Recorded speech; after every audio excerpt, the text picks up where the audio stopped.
So hi, you probably thought it was never going to happen, but now it is. Yay! It is, indubitably. What is? As you can tell by the footage playing on the screen right now, it's part 2 of the Disgaea cast. Yes. For all 10 of you that watched the first one. Actually, I think more than 100 people at least watched it when it was on my channel, so yes. Sorry to tell you that. But anyway, this Gaia podcast, second part of the Disgaea podcast. And to summarize the first podcast of this Gaia cast, podcast of blah, blah, blah, we basically spent an hour or so rambling like madmen about a game that we enjoy, and we managed to make no sense whatsoever. So indeed, but we tried. Yeah, we tried. That's all that matters. No, it doesn't. So this time we're going to go with the basics of the gameplay experience of this Gaia to tell you what exactly is happening right now on screen. So Ross, this is your gameplay footage, so would you mind explaining what are you doing, where are the characters that you're playing as are coming from, and what is the goal, usually the goal of each and every map? Okay, so I am playing the intrepid team of Prince Laurel. You find them in the base panel. That's that glowing blue thing that I keep putting my cursor over. The drag people have. So the goal is to kill everything that is not mine. And you do that with the normal moves, with special moves that require magic points. Sometimes you can do combos with other characters. Sadly, you could only do special move combos in the third game. I think we tackled that already in the previous podcast. So yes, we did. So you're seeing a basic example of how to get around problems such as gaps of water in this map or other obstacles. Correct, because you need to throw people! Yes, the throwing mechanic has been such a fundamental part of this Disgaea experience since the very first game. Of course, one does not simply toss a dwarf, but one tosses a falling angel. I don't get it. So, anyway.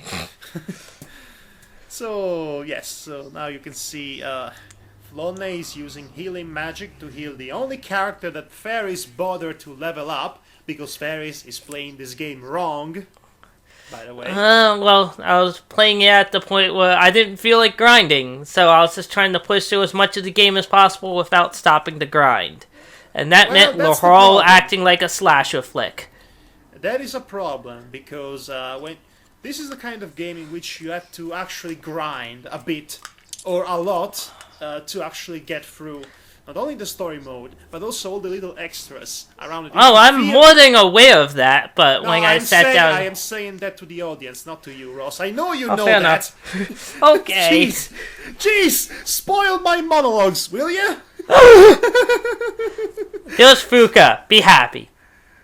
So, as I was saying, you need to grind all your characters, because if you bother to grind only one character, that gets stronger than the other, and when that character gets inevitably overpowered by someone much stronger than him and killed, then you're left with those significantly weaker characters, and at that point you are screwed. So basic strategy tips. Level up all the characters in your party at the same pace. You need to dedicate the same amount of time leveling all the members of your parties that you want to use in a determined map scenario. Otherwise, you might set up yourself for a world of hurt. It's one of those kind of games, really. Indeed. It's the kind of games that you need to dedicate time to time that you might not have to play this game. Now, with that said, Disgaea D2 has an advantage over previous titles in that it's the most grind friendly. It's the least strenuous grind. Really. It's the least hard, really. You don't need to grind as hard and as much as the previous games would require to.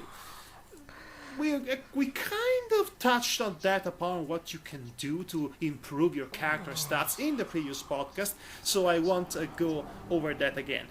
Let's just talk strategies. Ross, do you have what is your favorite strategy to use in certain specific type of scenarios?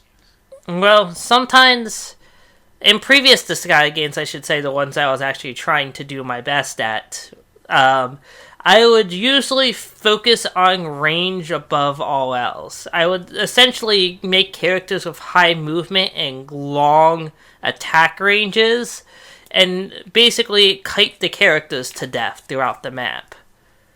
In Disgaea 1, my playthrough was accomplished nearly by flawing herself, by giving her 6 movement and maxing out all of her spells. Which took a considerable amount of time. Yes, however, she's better for it than, say, trying to power up a mage because her movement is just better overall. It's just too bad Flonne is not present for the final boss battle of that game. Yeah, that is a problem.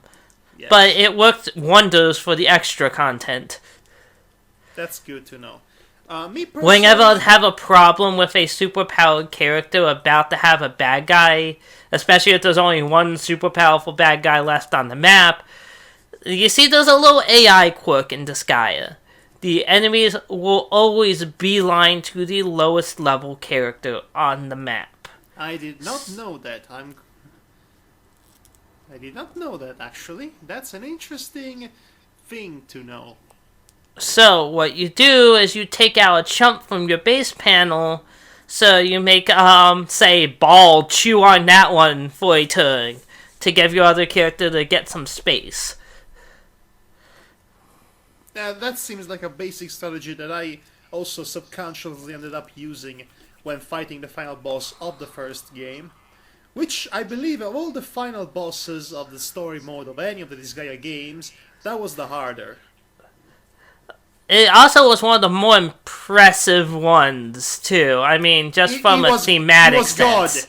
He was God, basically. He was essentially the stand-in for God, although God does exist in the Disgaea universe, and it's not the Seraph. He was the standing for God. There was the standing for God, so he had to be impressive. And he didn't even need a second form. Nope. He was like, I'm gonna single form this. I don't have like some kind of monstrous form or anything. I'm a Seraph, bitch. So that was the first game. Well, personally, I was never actually a guy for one specific strategy. I mean, I remember during my first Disgaea experience, which was with the third game, I was more on the physical kind. Physical, as in close to mid-range kind of guy. Not for any particular reason, it's just happened to be that way. Well, that actually works better in some games than others. For example, Disgaea 2... Adele, just because of his nature, needs to be up in people's hizzles in order to do well. Mm-hmm. Mainly because he has massive movement and because he used fists as his default weapon, just tons of counterattack possibilities. Yes. Okay, when it comes to Disgaea D2 specifically, I'm kind of going out of my way to try all kinds of scenario and strategies and specific unit setups. I've been developing mages to basically wail and disintegrate my opponents with all kinds of overpowered spells, which turns out to be extremely good for also grinding monsters, and I will explain how that works in a little bit.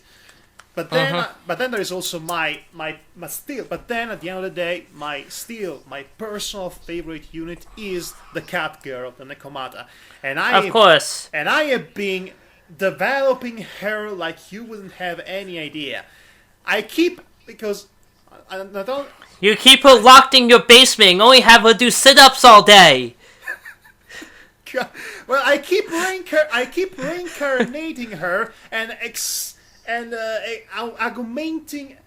reincarnating her at the higher possible valuation class, and I keep adding stats to the really considerably high basic stats, and she gets stronger every time, and my gosh, by the time I have a level 1000 cat girl who reincarnated 3 times, she is a freaking monster. I'm sure she is. I just love the Nekomata. When it comes to physicality, the Nekomata is a winner. Really, it's like I said. The only character that I think that can hang with them really is like Adele from Disgaea 2. So, well, I have to say, all fighter human units in this game are basically like Adele. Have the potential to be like Adele. They counterattack like crazy. Oh, you mean the martial artists? Yeah, they have Yes, the potential for it. I like the martial artist girl specifically. Yes, I'm rather fond of them myself. But anyway, basically trying up all the units and what they can do, mostly out of curiosity and mostly because I'm in the position to grind them relatively fast. Especially since I unlocked all the Cave of Ordeals extra scenarios. I gotcha. So that's definitely good for grinding. Although I noticed that there weren't very many good places in the main game to do your grinding at, which is kind of atypical for Disgaea. Usually they have a couple of stages that they made specifically just so you can power grind on them early game. Well, the first game doesn't really need you to level grind all that much. Aside from the final boss, that is. The final boss is suddenly much harder than everything else up until that point. But, yeah, I basically did it in the classic way. You know, item, world, descending, and everything. Item world descending is really dangerous, so... Actually, in this game, with this specific... It's not really all that dangerous. It's actually kind of convenient, because if you die in the middle of the item world, you just get popped back into the normal overworld with your progress saved, and you know, it's just like any other scenario when you lose in this game. There is never actually a game over that you lose your progress. You just get saved. Oh really? I never wiped down the item world to find that out. But okay, that's a great thing. That is absolutely a believe me. Thing. Because the item world in previous games, how it would work is basically the item world is where you go into the world of a specific item. Duh. It can have as few as 30 floors and as many as 100. And you cannot easily leave it. You can get a rare drop item that allows you to leave it ahead of time, or you can bail out every 10th floor. That's it.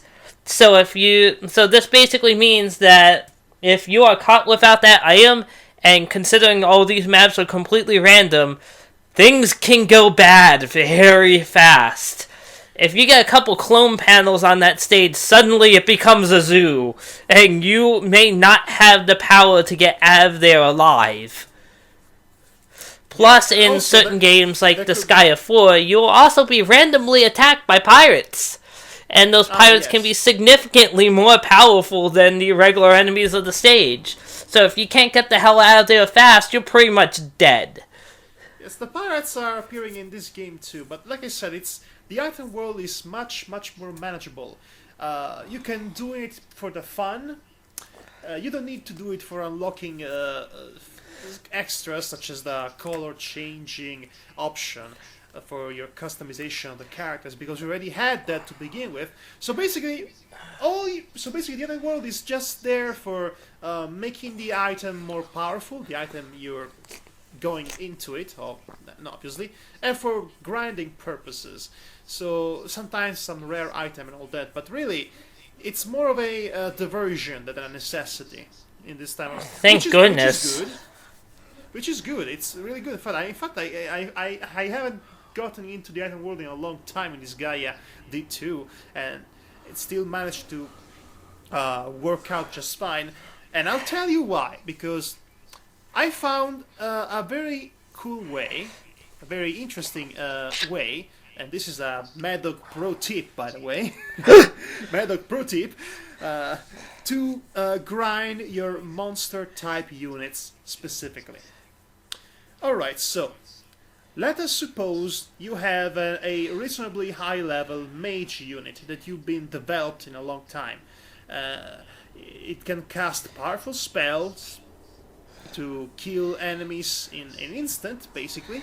And let us also suppose you have unlocked all of the rooms in the Cave of Ordeals, including the last one, which has which is perfect for grinding, by the way, because it has this series of shark type monster units, which I don't remember the name of, that are sitting on these panels that give you 100 experience points and 100 mana points if you get on those panels. So the best thing would have if you can kill a bunch of them placed on these panels the fastest way possible. So let's suppose you have a wizard who can do that because he has a powerful fire spell, and those units happen to be weak to fire. So maybe you have a level 1 monster type unit that you want to level up fast. But how could you do that? Simple. You pick the mage unit and you place the mage unit on the back of the monster, because this game allows that. This game has the option to for a human type unit to ride a monster type unit. Yes. Which is useful to grind the monster if it has a mage unit, and basically nothing else, because otherwise it's completely useless.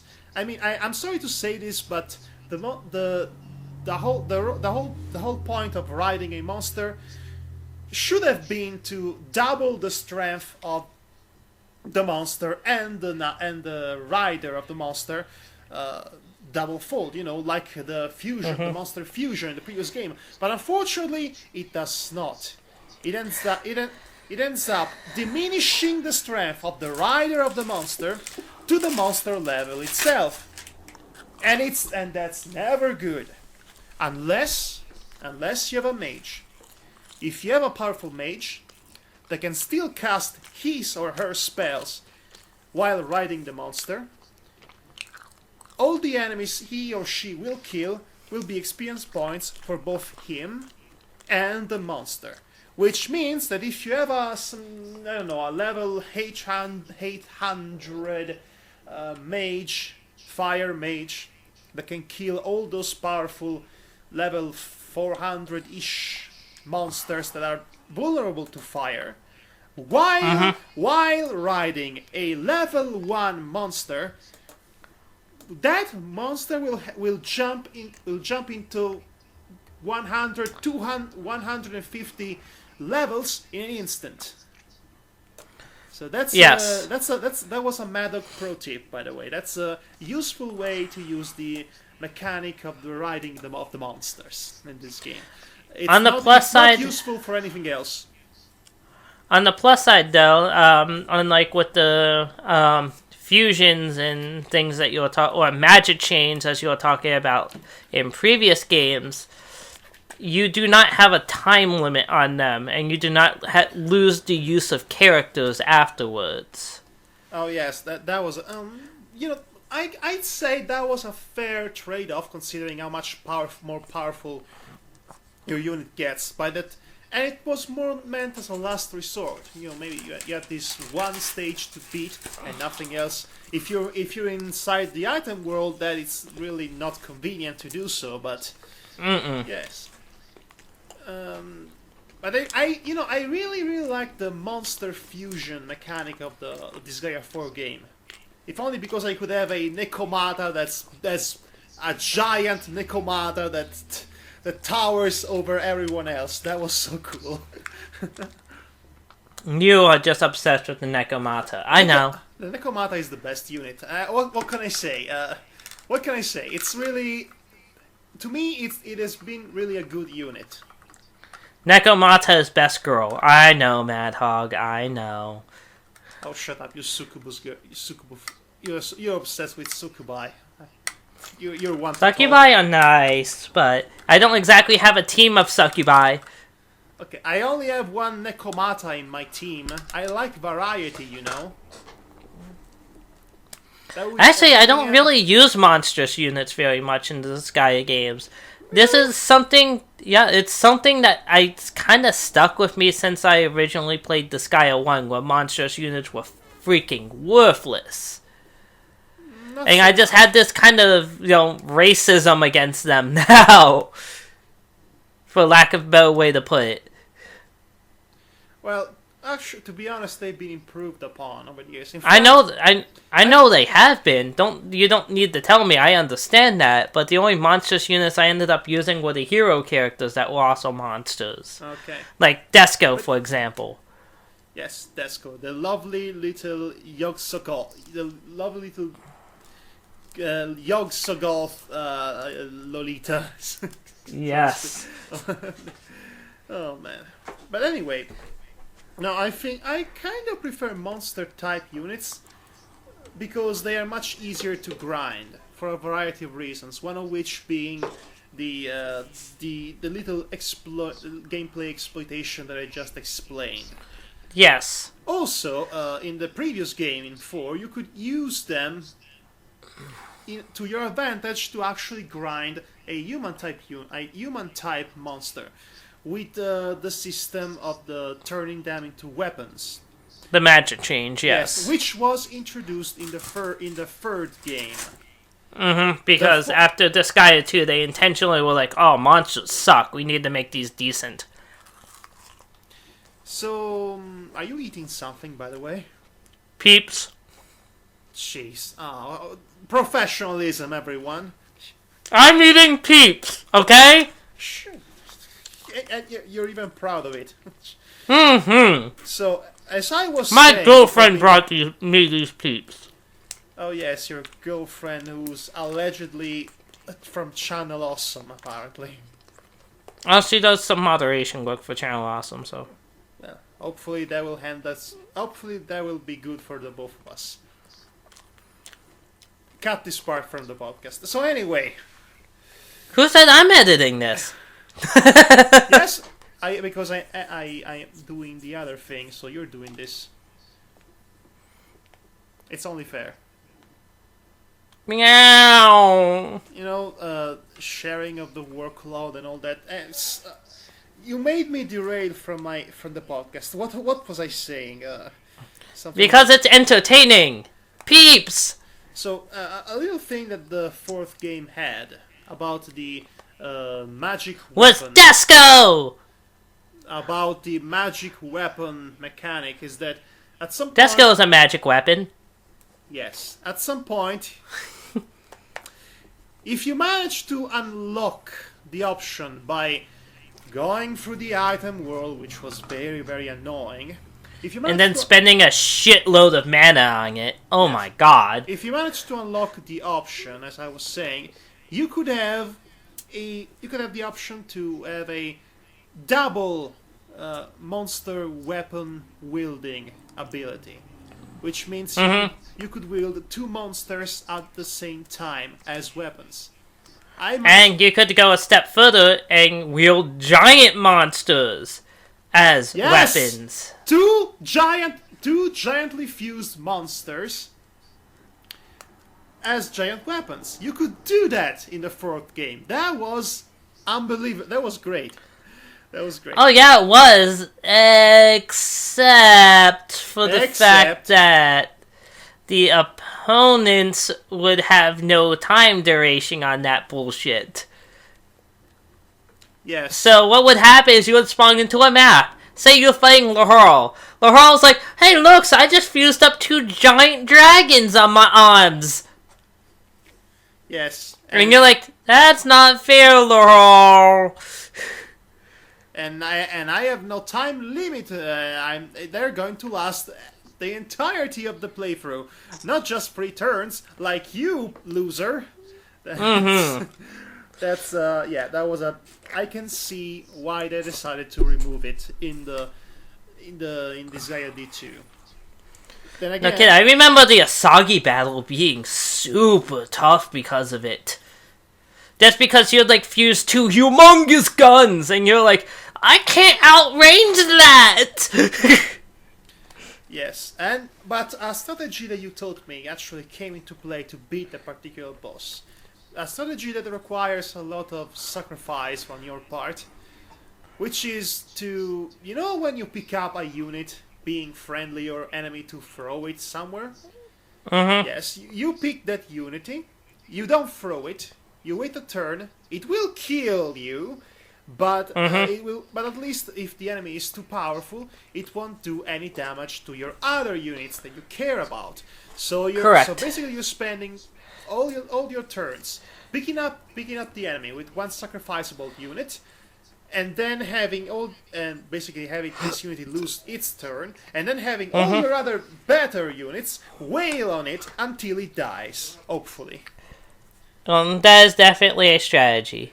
I have used that in the past myself. It's an extremely dangerous strategy that can backfire anytime. You need to use it only when you're fighting one opponent that's particularly powerful, that's more powerful than any of yours.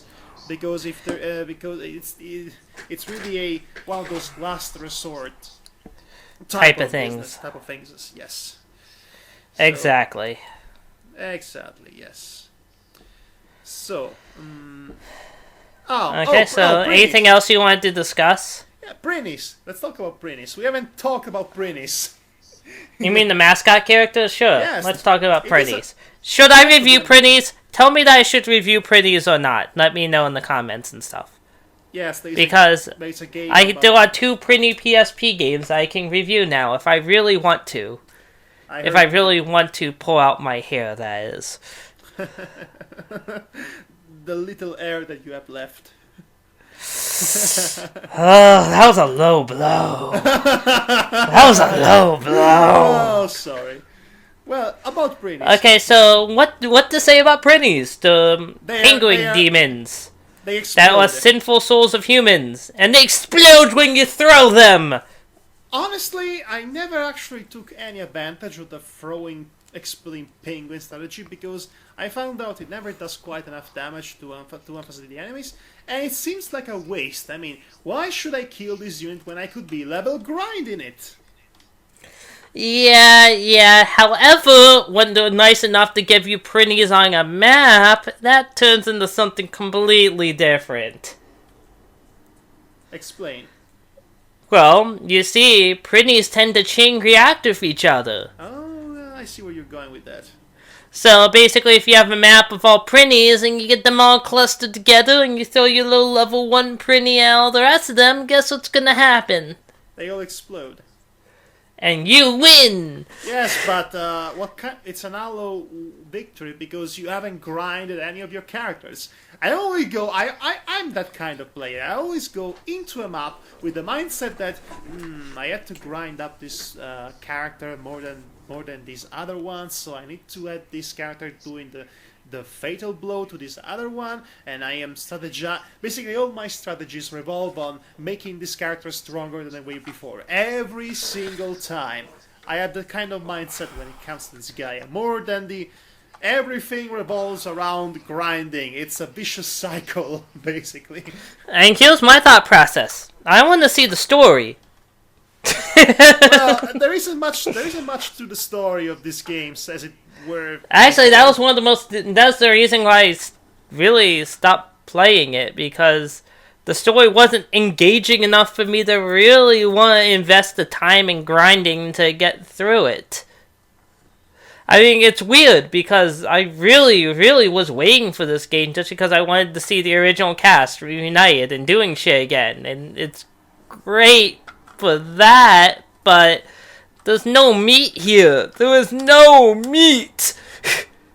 Well, it's all fluff. Well, there is a backstory for Etna, I guess. This is basically a minor one, but this is basically Etna's story. So, yeah. And also, La Harla has a little sister, like in that episode of the anime. This guy. Yes, I know. I think it was inspired by that, in fact. No, actually, that was something that I actually read in not an interview, but one of the Disgaea art books, that it was actually something that they had designed for the original Disgaea game, but left on the cutting room floor. I see. So the anime took the idea from the from it being cut and, implemented into that one episode. But apparently they decided, well, let's just freaking roll with it here.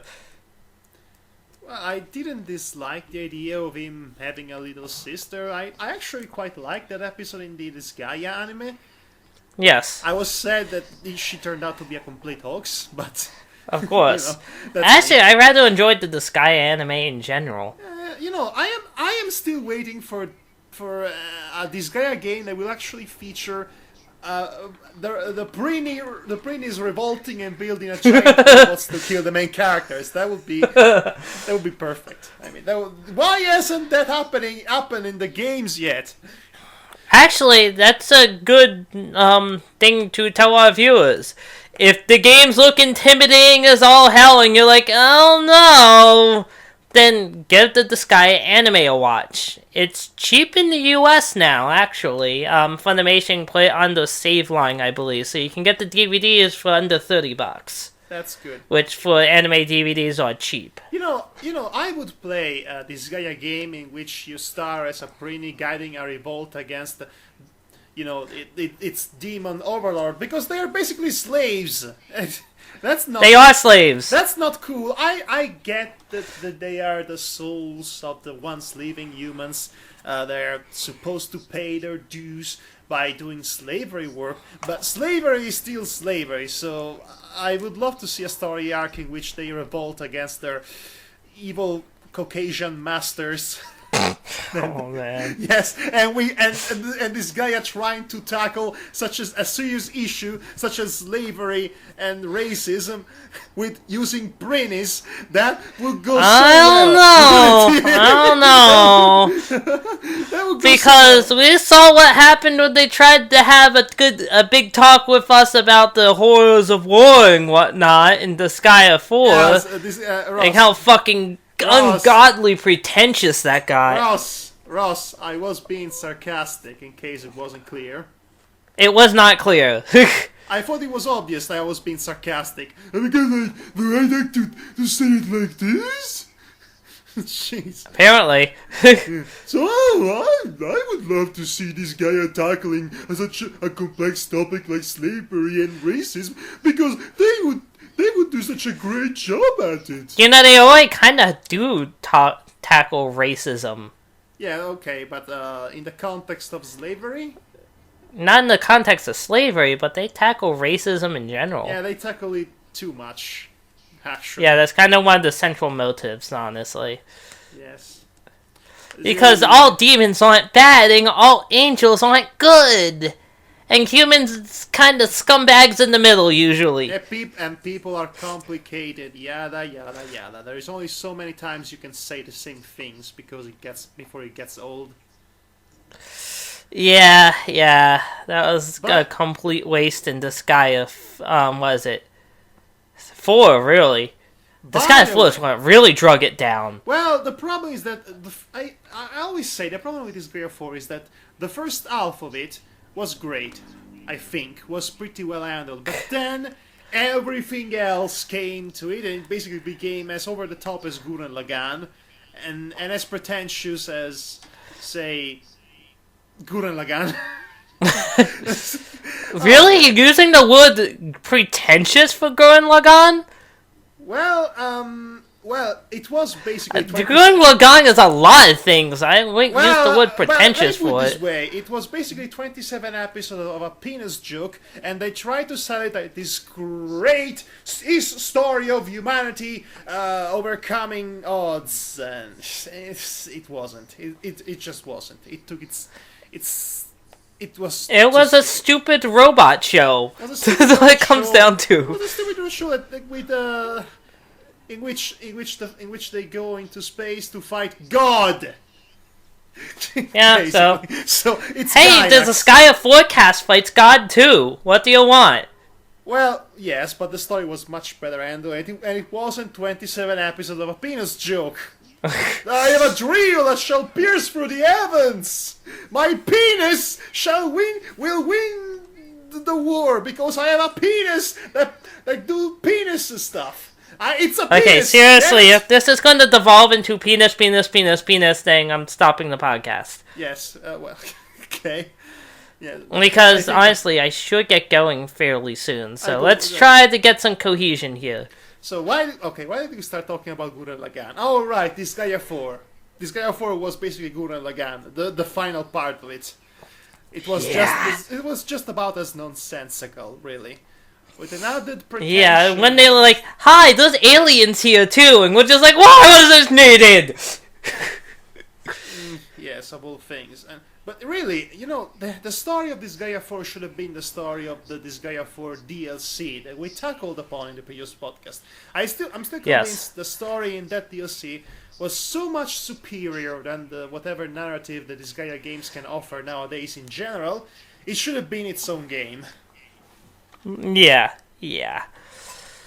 But now we have rumblings of Disgaea 5. So we should probably discuss that lightly. I believe they released like a first trailer for it, or at least a first teaser. I haven't watched it yet. I don't even Uh, I don't even know if I'm interested actually. Here's the and thing. well, and here's the typical thing, okay? NIS has never been a company that's done particularly well for itself. It's always had a small niche market, and this guy has always been their heavy hitter. So it's always they're usually at this point where if this guy flops, they're probably going to go under.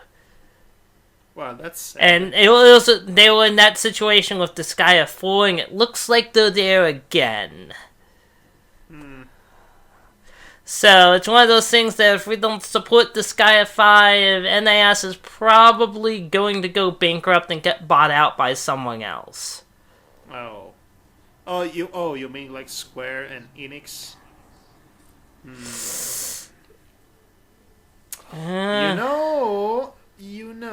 The last thing I want to see is for NIS to be bought by Square Enix. They're going to ruin another game series, that's for sure. No kidding. Although, as we say this, apparently Sega buying Atlas has kind of worked out for Atlas, so I don't know. Although Sega themselves aren't exactly the largest level of healthy currently. Well, if worst comes to worst, they can always merge with Nintendo. They already did technically, so so and also if come to think of it, if this guy gets bought by Nintendo, then we can have Lahal in Smash Brothers Brawl. I really don't think Nintendo's going to buy NIS. This franchise is a bit too quote unquote risky for Nintendo. Yeah, this isn't a family friendly game. No, I don't really see them buying on it. I guess that's a good question. Who would buy NIS if they go under?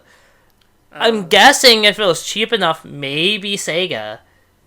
Since they bought Atlas, which is also another niche company as well, I could see them doing that. I think the last thing we want to see for NIS to be bought by EA. That's for sure. Oh God, you think EA gives a shit about NIS? Honestly, they're like, oh know. God, it's this little tiny Japanese game developer. Wait, maybe we can turn it into an FPS. Maybe You know what? Honestly, something else that wouldn't be outside of be too ridiculous, I should say, would be if actually Sony bought NIS. You know what? That seems like a great idea. Considering Sony does care a lot about the Japanese market. And I do believe the Sony PlayStation 4 is actually doing much better than the other consoles right now. Oh yeah, it's definitely looking that way. We'll see if Xbox One can bridge the distance. But in Japan, they're basically the only game in town. It's Nintendo and Sony. So And I heard some disconcerting news that about if Final Fantasy 15 flops, then the Japanese console markets will end with it. I doubt it. I really doubt it. the Nintendo only is selling thing too many units on their own games for that to I think the happen. only thing we left will be portable gaming, but home consoles, they are going under, and they are going under by one generation from now. Everybody's been saying a lot of doom and gloom about that sort of thing. I don't think so. Actually, I don't think it's actually a bad thing, to be honest. I mean, maybe a little crisis is exactly what this stale and stagnant industry needs. And if it wasn't for the crisis of '83, then we wouldn't have had Super Mario, or indeed the rise of Nintendo and creativity along with it. So That's debatable. It might not have headed west, but it still probably would have been made. It would have been much different. Quite possibly, but still. I think more for the worse. I think, and maybe. Imagine if Castor's Revenge became mainstream gaming. Imagine that. You know, I've already done an entire video of what would have happened if the video game crash of 1983 didn't happen. I remember that. So Disgaea, it's a series that has its problems. It might risk becoming stagnant over time, but it's still a series that we enjoy at some level or the other. Indeed. But that's because we are fans. What do you think about it?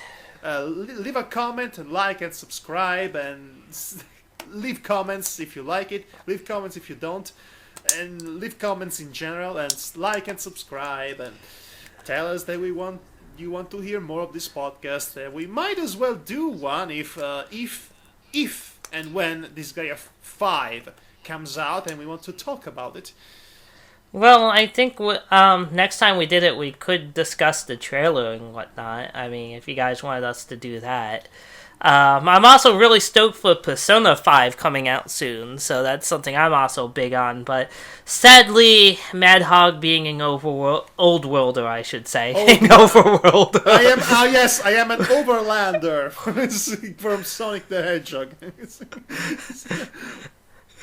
Sadly, Madhog being an old worlder has not experienced the joys of the Persona series because they are super uber rare in that territory. And expensive. Someone buy him a PAL copy of Persona 4. Meh. Actually, you can... I don't know if your machine's powerful enough for it, but if worse comes to shove, you could look into emulating PS2.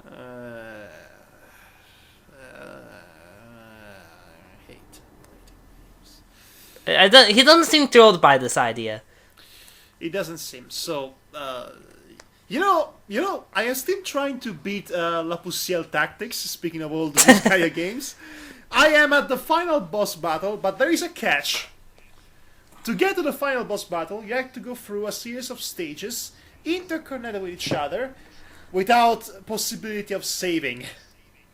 Yes, I know. That's I had a strategy guide for La Pucelle at one point. I don't know what happened to it, honestly. I either ran out to someone or it was destroyed. But anyway, I remember reading that part about the ending. I was like, oh, that's a bitch. Okay. It is. And you can't. And La Pucelle's the type of game you can't go back and grind. Actually, you can grind. You can grind. Well, you can't. You can't go back on maps. There was like a item world equivalency though. Called the Dark World. No. You could just can't. There are maps you can use to grind. You can use them whenever you want. Maybe you have only one area accessible, but you still can grind. And I had been grinding. Oh, you know what? Now that I remember, yeah, you can go back. I'm sorry, I'm being stupid right now. What are you talking about? I was thinking. So, well, I think we exhausted topics. I cannot think of anything else to say. Except angels are uniting! Oh noes! Foes! Yes. And they completely whiffed it! Okay, why don't we just comment on the footage then? Okay, so it's Laharl turns to attack. What is he going to use? Is he going to use Overlord Wrath? Oh yes. Taste the power of fire! Boom! And he explodes. Bitch dead! And level up and the stage is clear. Alright, Ross wins! Boobs! Hey.